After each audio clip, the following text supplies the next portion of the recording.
자, 이번 시간 우리는요, 화학 반응과 에너지 변화 부분에서요, 에너지를 흡수하는 반응에 대한 이야기를 할 겁니다. 에너지를 흡수하는 것을 무엇이라고 얘기하며 그것들에 이용한 예들은 어떤 것들이 있는지 수업 들어가서 얘기해 보도록 하겠습니다.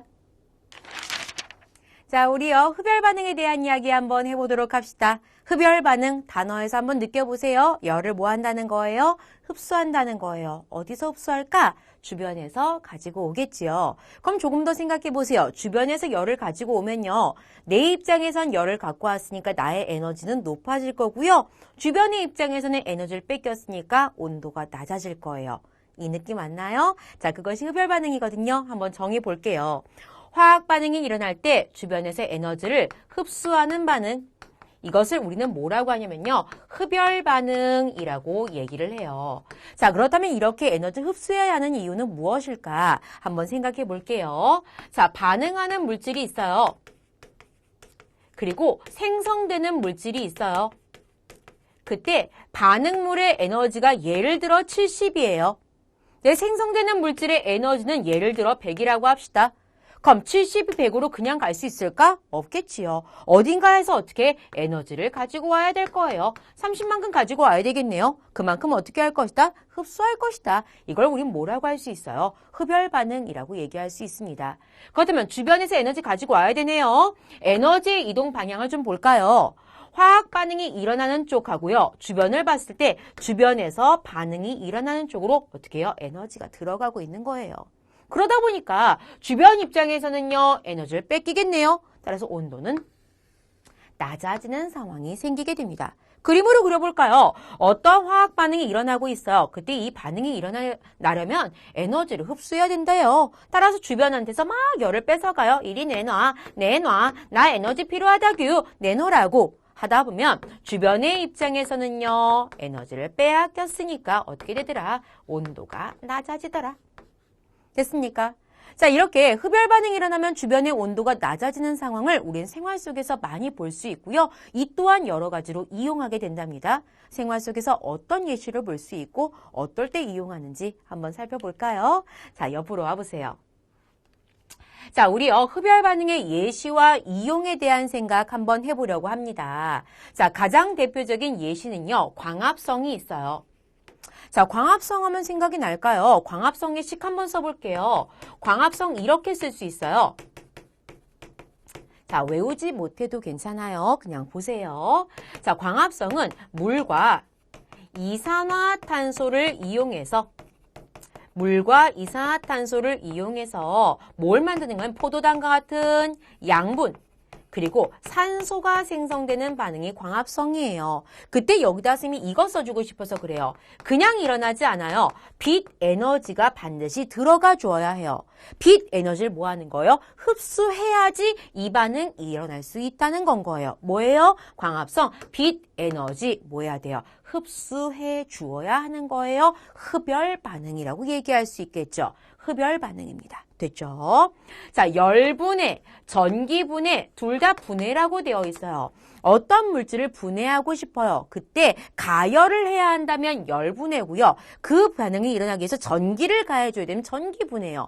전기 에너지를 흡수시켜줘야 되고요. 열 에너지를 흡수시켜줘야 돼요. 어떤 에너지를 흡수시켜줘야지 반응이 일어난다는 거예요. 즉, 이와 같은 분해 시 열이라든가 전기를 가해줘야 되는 것은 에너지가 흡수되는 흡열 반응이라고 얘기할 수가 있겠지요. 됐습니까? 물 분해 같은 경우에 전기 분해죠. 그것도 흡열 반응이라고 보실 수 있겠습니다. 됐죠?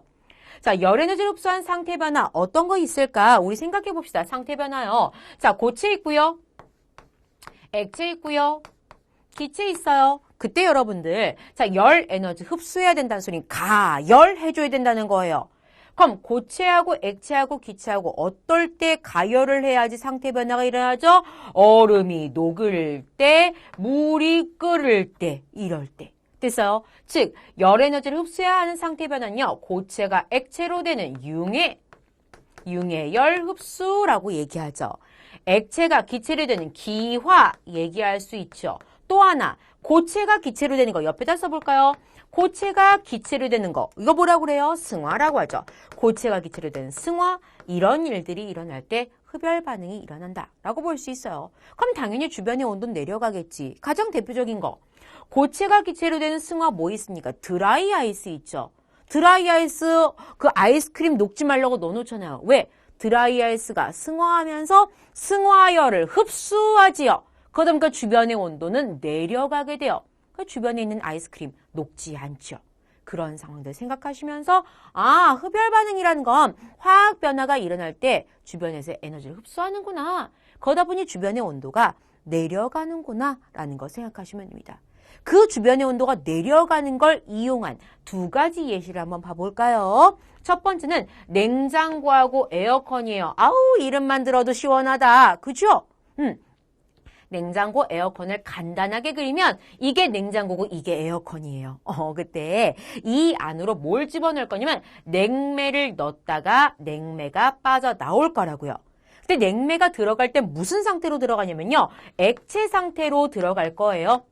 냉장고나 에어컨으로 냉매가 들어갈 땐 액체로 들어갈 거예요. 그럼 나올 땐 뭘로 나올 거냐면 기체로 나올 거예요. 그럼 이 안의 공간에서 뭐가 된다는 거예요? 액체가 기체로 상태 변화할 거라는 거예요. 액체가 기체로 상태 변화할 때는 열 에너지를 흡수하죠. 그럼 주변의 온도가 어떻게 돼야 돼요? 내려가야 돼요. 그 주변이 어디냐면 냉장고 속, 에어컨 속이 되는 거예요. 따라서 냉장고 속 어때요? 시원하지요. 에어컨 속이요. 시원해서 그 바람을 밖으로 쏴주는 거예요. 됐습니까? 냉장고, 에어컨은 가장 대표적인 흡열 반응으로서 액체 상태로 들어간 냉매가 기체로 상태 변화할 때 흡열되는 것을 이용한 것이다 라고 생각하시면 됩니다. 또 하나, 자, 냉찜질팩이 있어요. 냉찜질팩 좀 낯설게 느껴지기도 하고요. 친구들 얘기 들어보면 이거 만들기 해봤다는 친구들도 있는데 이렇게 보시면 돼요. 냉찜질팩을 간단하게 그려보면 이 안에는 두 개가 들어있어요. 여기에요. 물이 있고요. 이렇게 물이 있고요. 이쪽에요. 질산암모늄이 있습니다. 이 물이요. 아주 얇은 주머니에 들어있어요. 이것을 내가 차갑게 해야 할 때 이걸 꾹 눌러서 물을 빵 터뜨려요. 물주머니를 터뜨려요. 그럼 물주머니가 빵 터지면서 어떻게 되겠어요? 물이 뽕 새어나오겠지요. 물이 새어나오면서 물과 질산암모늄이 만나게 됩니다. 그러면서 물과 질산암모늄이 반응하게 되는데 이때 무슨 반응이 일어나냐면 흡열 반응이 일어나게 돼요. 그럼 흡열 반응을 막 하다 보니까 갑자기 그 반응이 일어나면서 주변의 온도가 어떻게 되겠습니까? 낮아지겠죠. 그 낮아진 걸 우리가 여기다 대면 어우 시원해 냉찜질, 여기다 대면 어우 시원해 냉찜질 되게 되는 거예요. 냉찜질팩의 원리 아시겠나요? 어떤 화학 반응이 일어날 때 흡열 반응이 일어나다 보니 주변의 온도가 내려가는 걸 이용한 것이다 라고 생각하시면 되겠습니다. 자, 이번 시간 우리 뭐 배운 거예요? 흡열 반응 배운 거예요. 흡열 반응의 의미와 함께 우리 생활 속에서 흡열 반응 일어나는 것들 찾아보면 좋겠다라는 생각해 주시면 좋겠습니다.